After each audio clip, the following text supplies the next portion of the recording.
Hello అండి. Welcome back to our channel. Hotel style sambar మన ఇంట్లోనే చాలా కమ్మగా అండ్ టేస్టీగా అయితే చేసుకోవచ్చు. అచ్చం బయట చేసినట్టుగానే వస్తుంది. ఒకసారి మీరు కూడా ఈ కొలతలతో అయితే ట్రై చేయండి. ఈ సాంబార్‌ని మనం టిఫిన్స్‌లోకైనా సరే, లేదంటే రైస్‌లోకైనా సరే హ్యాపీగా సర్వ్ చేసుకొని అయితే తినొచ్చు. సో, ప్రాసెస్‌లోకి అయితే వెళ్ళిపోదాము. వీడియో ఎక్కడ కూడా స్కిప్ చేయకుండా చూడండి.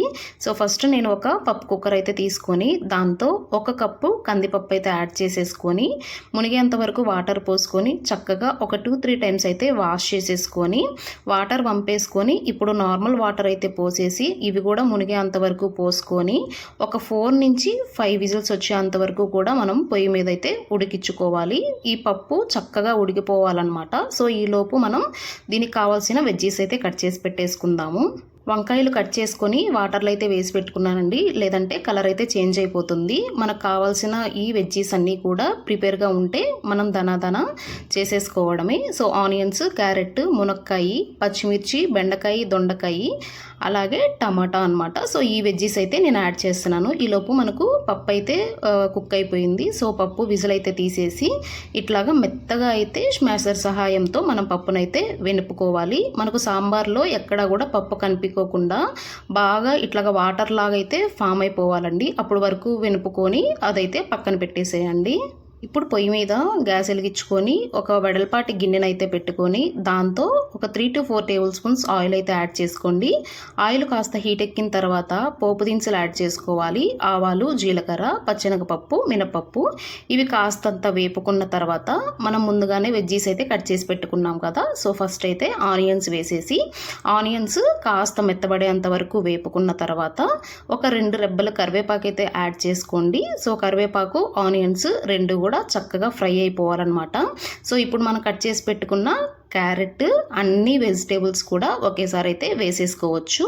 అలాగే మునక్కాయ, పచ్చిమిర్చి, బెండకాయ, దొండకాయ, వంకాయ, టమాటా అన్నీ కూడా మన దగ్గర ఎన్ని వెజ్జీస్ ఉంటే అన్ని వెజ్జీస్ని కూడా కట్ చేసుకొని ఇట్లాగా సాంబార్లో అయితే వేసుకోవచ్చండి. మీ దగ్గర సొరకాయ ఉన్నా లేదంటే ముల్లంగి ఉన్నా అవి కూడా యాడ్ చేసుకోవచ్చు అనమాట. నా దగ్గర ఉన్నవన్నీ కూడా నేను ఇట్లాగైతే యాడ్ చేస్తున్నాను. సో మొత్తం కూడా ఒకసారి కలబెట్టేసుకొని దీంతో ఒక 1/2 టేబుల్ స్పూన్ వరకు పసుపు అయితే యాడ్ చేసుకోండి. సో పసుపు యాడ్ చేసుకొని ఈ వెజ్జీస్లో అంతా కూడా మిక్స్ అయ్యేటట్టు ఒకసారి అయితే బాగా కలిపేసుకోవాలి. మంటను మీడియం ఫ్లేమ్లోకి అడ్జస్ట్ చేసుకొని మనం మూత పెట్టేసి ఒక 3-4 మినిట్స్ అయితే చక్కగా ఈ వెజిటేబుల్స్ కుక్ అయిపోతాయి. సో ఆ టైం వరకు మనం మూత పెట్టేసి చక్కగా అయితే ఉడికించుకోవాలి. నేను మధ్యలో ఒక 4 వెల్లుల్లిపాయలు పొట్టు తీసినవి అయితే యాడ్ చేస్తున్నాను. ఇన్ కేస్ మీకు ఇష్టం లేదు అని అనుకుంటే మీరు హ్యాపీగా స్కిప్ చేసేసుకోవచ్చు. సో వెల్లుల్లిపాయలు కూడా యాడ్ చేసుకున్న తర్వాత మొత్తం ఒకసారి కలిపేసేసుకొని మూత పెట్టేసుకొని మళ్ళీ కాసేపు ఉడకనివ్వాలన్నమాట. సో ఇప్పుడే కాస్తంత కల్లుప్పు అయితే యాడ్ చేస్తున్నానండి. నార్మల్గా మీరు సాల్ట్ కూడా యాడ్ చేసుకోవచ్చు. సో కల్లుప్పు వల్ల టేస్ట్ అయితే బాగుంటుంది. దీంతో జస్ట్ ఈ వెజ్జీస్ కుక్ అవ్వడానికి మాత్రమే నేను సాల్ట్ అయితే యాడ్ చేశాను. సో తర్వాత చెక్ చేసుకొని మళ్ళీ అయితే సరిపడా యాడ్ చేసుకోవచ్చు. ఇప్పుడు వెజ్జీస్ అన్నీ కుక్ అయ్యాయా లేదా అని చెప్పేసి ఒకసారి అయితే చెక్ చేసుకొని మనం ముందుగానే పప్పునైతే ఇట్లాగా ఎనిపి పెట్టేసుకున్నాం కదా, ఆ పప్పుని వాటర్ పోయికోకుండా ఊరక పప్పు మాత్రమే వేసేసి ఈ వెజ్జీస్ అంతట్లో మిక్స్ అయ్యేటట్టు కూడా మనం పప్పునైతే కలుపుకోవాలి. ఇప్పుడు ఒక్క ఉడుకు వచ్చిన తర్వాత ఈ పప్పు కుక్కర్లోనే కాస్తన్ని వాటర్ అయితే యాడ్ చేసుకొని ఆ కుక్కర్ వాష్ చేసేసి ఆ వాటర్ కూడా ఈ సాంబార్ గిన్నెలోకి అయితే వేసేసి మొత్తం కూడా ఒకసారి అయితే మిక్స్ చేసేస్తున్నాను. వెజ్జీస్ ఎక్కువ ఉంటే సాంబారు చాలా టేస్టీగా అయితే వస్తుందండి. ఒకసారి మొత్తం కూడా మిక్స్ చేసేసుకొని ఇప్పుడు చింతపండు గుజ్జునైతే యాడ్ చేసేసుకోవాలి. సో చింతపండు వచ్చేసి నేను ఒక 10-15 గ్రామ్స్ చింతపండు ముందుగానే నానబెట్టేసుకొని గుజ్జంతా తీసేసి ఇట్లాగ వాటర్ అయితే యాడ్ చేసేసుకున్నాను.